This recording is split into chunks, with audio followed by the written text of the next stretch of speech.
Hello friends.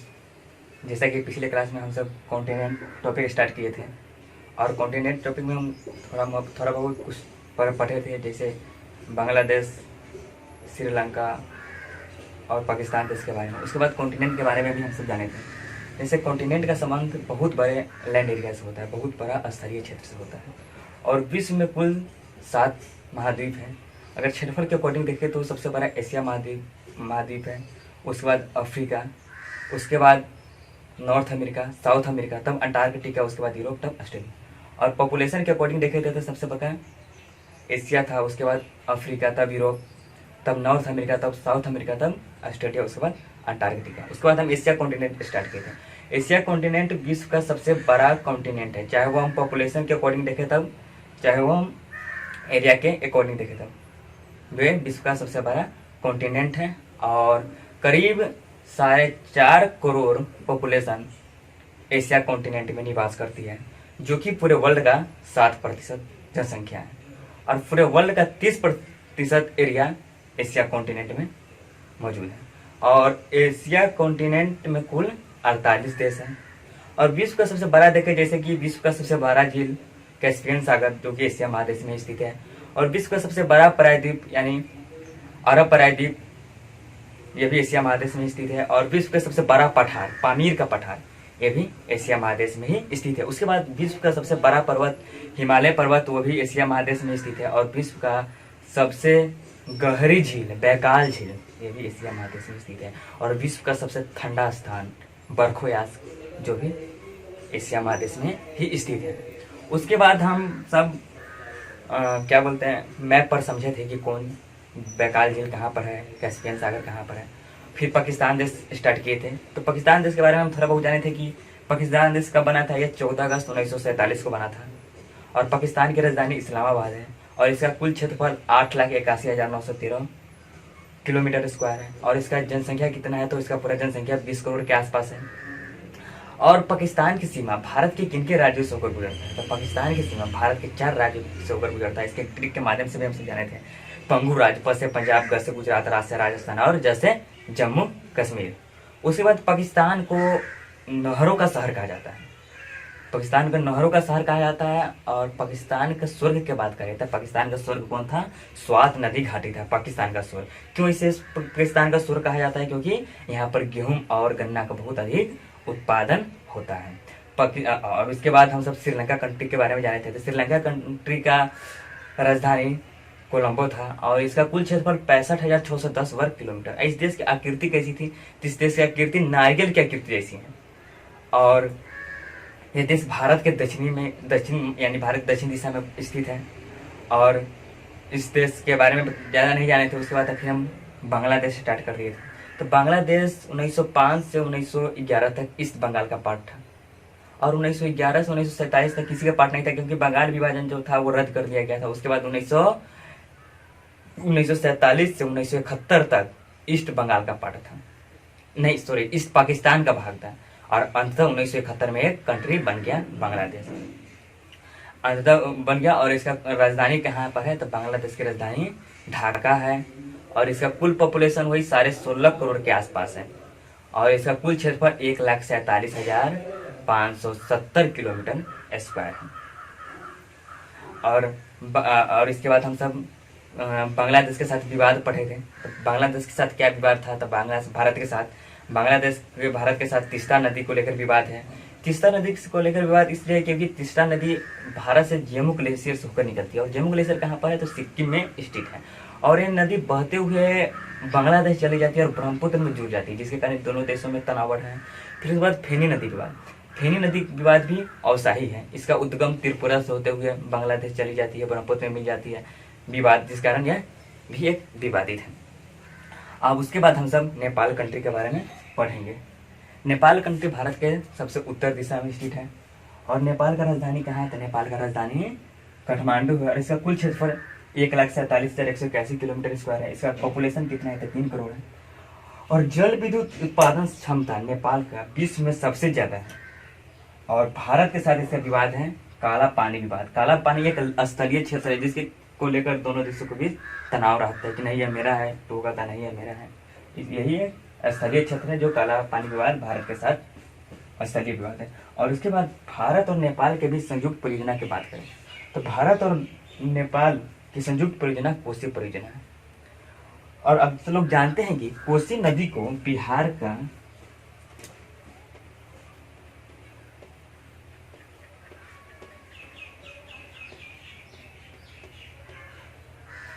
Kosi नदी को बिहार का शोक कहा जाता है। कोसी नदी को बिहार का शोक क्यों कहा जाता है? क्योंकि अभी तो नहीं, पहले कोसी नदी से बिहार में बहुत ज़्यादा बाढ़ आता था और बहुत यहाँ पर जान माल का नुकसान होता था, क्षति होता था। तब दोनों देशों के बीच समझौता हुआ, नेपाल और भारत के बीच समझौता हुआ कि एक दो नहर आप अपने यहाँ पर निकालिए और एक दो नहर हम अपना यहाँ पर निकालते हैं। इससे क्या होगा कि जब भी नदी के में जल स्तर में वृद्धि होगी या उफान आएगा तो उससे का पानी हम अपने नहर में डाल दिया करेंगे, जिससे बाढ़ की स्थिति उत्पन्न नहीं होगी।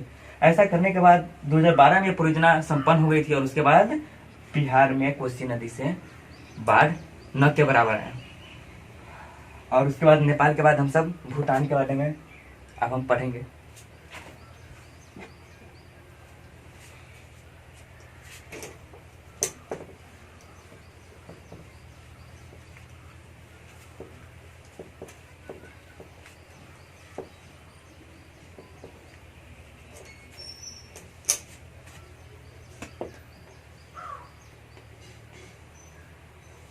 भूटान, ये भारत का पड़ोसी देश है और भूटान का राजधानी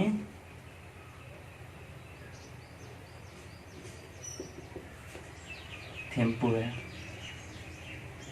और इसका जनसंख्या के बारे में अगर हम बात करें,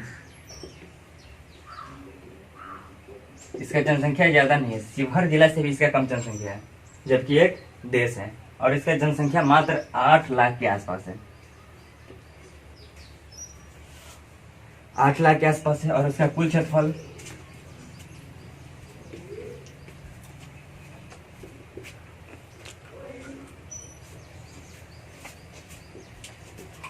38,394 किलोमीटर है। और इसका अन्य नाम देखिए अगर,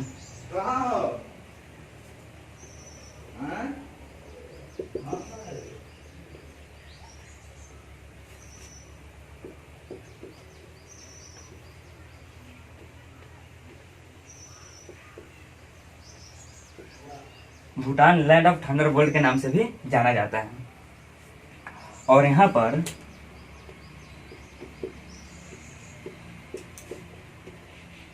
वन क्षेत्र बहुत अधिक है, बहुत अधिक है, विश्व में सबसे अधिक नहीं है, वन क्षेत्र बहुत अधिक है।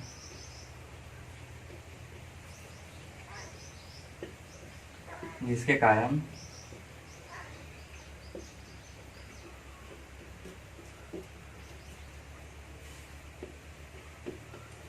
कार्बन का अवशोषण ज्यादा होता है।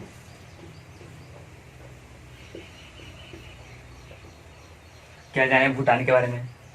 भूटान का राजधानी थिम्पू है और इसका कुल जनसंख्या 8 लाख, बहुत कम। और इसका क्षेत्रफल 38,394 किलोमीटर स्क्वायर है। और अन्य नाम भूटान का क्या है? Land of Thunderbolt. और भूटान में वन क्षेत्र बहुत अधिक मात्रा में है और जिसके कारण यहाँ पर कार्बन का अवशोषण बहुत ज्यादा होता है। और अब हम सब नेक्स्ट कंट्री के बारे में बात करेंगे। भूटान के बारे में जान लिए।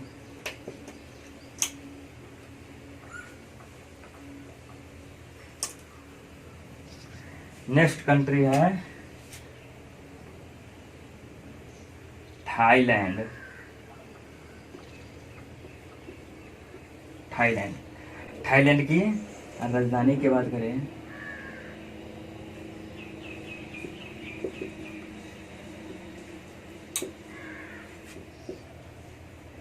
इसका राजधानी बैंकॉक है। इसका पॉपुलेशन करीब 7 करोड़ के आसपास है और इसका क्षेत्रफल 5,71,120 किलोमीटर के आसपास है। नहीं सॉरी 5,13,120 किलोमीटर के आसपास। और थाईलैंड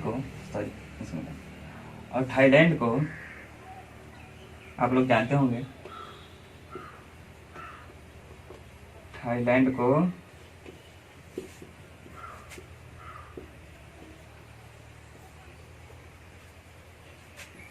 सफेद हाथी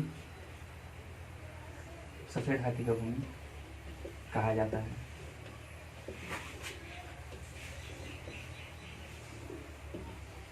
थाईलैंड में सफेद हाथी ज़्यादा है और राजधानी इसका बैंकॉक है। और बैंकॉक कहाँ पर है? काओ फ्राया नदी के किनारे। काओ फ्राया नदी के किनारे इसका राजधानी है।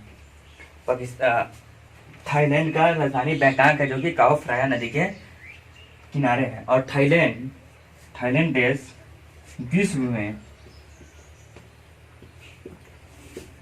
में सबसे ज्यादा रबर का उत्पादन करता है।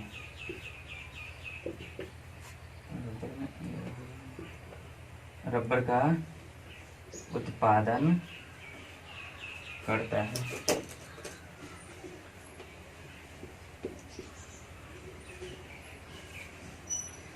विश्व में सबसे ज्यादा रबर का उत्पादन करता है थाईलैंड। अब नेक्स्ट कंट्री हम सब जापान के बारे में जानेंगे।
नेक्स्ट कंट्री है चीन। और चीन की राजधानी की बात करें तो चीन की राजधानी बीजिंग है।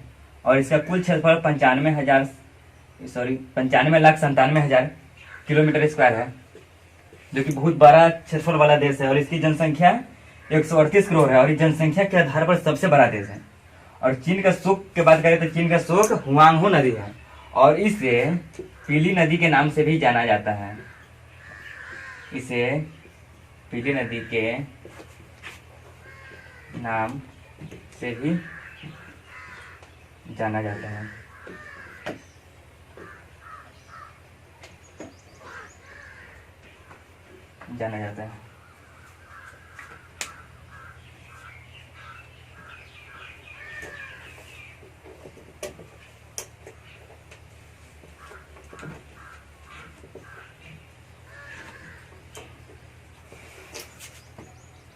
नेक्स्ट पॉइंट होगा चीन के बारे में। चीन में एक नदी है यांगसी नदी,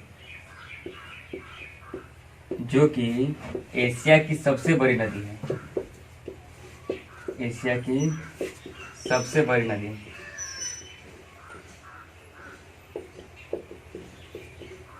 एशिया की सबसे बड़ी नदी है। और उत्पादन के बारे में अगर हम बात करें तो उत्पादन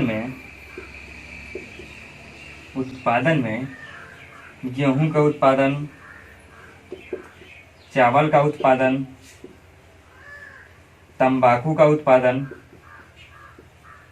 सब्जी का उत्पादन, फल का उत्पादन, इस सब के उत्पादन में चीन का रैंक विश्व में नंबर 1 पर है। नेक्स्ट कंट्री है जापान।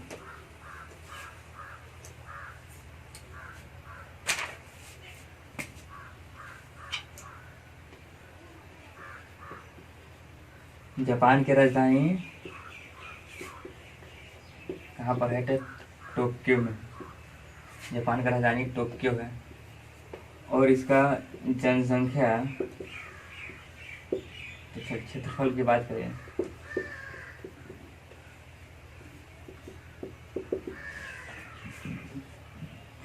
क्षेत्रफल 3,77,915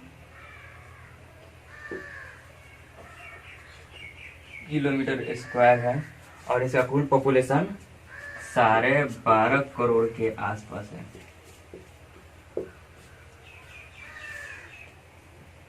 और जापान का पुराना नाम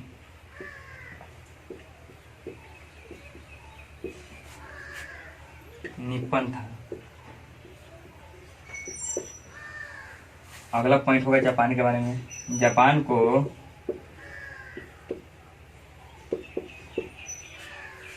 उगते सूर्य का देश कहा जाता है।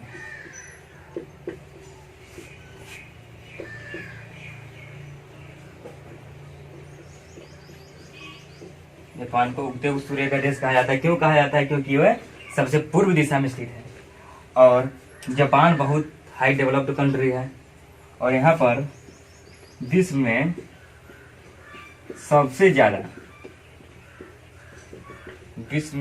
ज्यादा